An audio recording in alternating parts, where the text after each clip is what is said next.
Get ready. I am going to save my brother. Robots helping humans. I know, it's nuts. So your name is a song now. I love that. And it changes every time. I can't pin it down. Great. Much like your acting roles. See Wow. what I did there? Yeah, you did really well. Thank you. Yeah. Wow, what a great compliment. Thank you. Well, and truly, like, and I was really taken by the Butcher of Schenectady.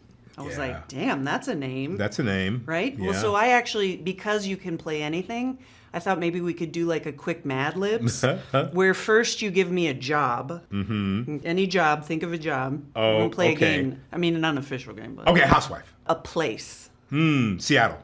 The Housewife of Seattle. That's your next role. I like that. I can do it. Can I do it in drag? Yes. Oh, gosh. You could do whatever you want at this point. I want to do something new. I love it. And I want to wear that dress. Do you? Oh, I love it. I'm very reasonable rates. Okay, great. Yeah, so I'll invoice you for it. Please. I think what I was watching for this time was that a significant amount of this role takes place with you just acting with your face. It does. It does. That's hard. It can be very difficult, and the Neurocaster is somewhat claustrophobic. It is just my face, but also my voice. Sure. Yes. A very large part of the directive of how I act and react to the characters unseen that are eventually going to be on the screen and seen. I have to create that with my imagination. So a lot takes place for me in a small period of time in a very small space. Was that a very tight frame when they were shooting that, or did they punch in later? Like, were they like, please don't move 1 inch to the left or right? Well, gosh, how about you? Yes. Literally a bar here, and bars on the side, sitting in a certain position, like being in almost like a neck brace, and just being able to move your eyes. Wow. And so more constricting than having the Neurocaster on was the isolation that we needed to do later.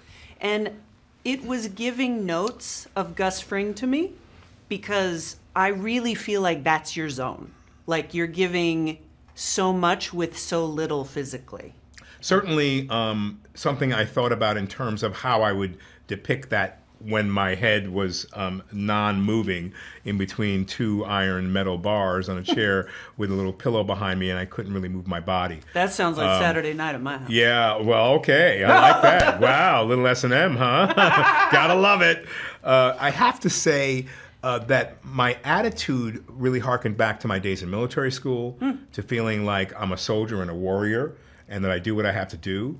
And so for me, Steel Metal Jacket, for me, Born on the 4th of July, that soldier who is meting out what he needs to do, especially because he's a colonel.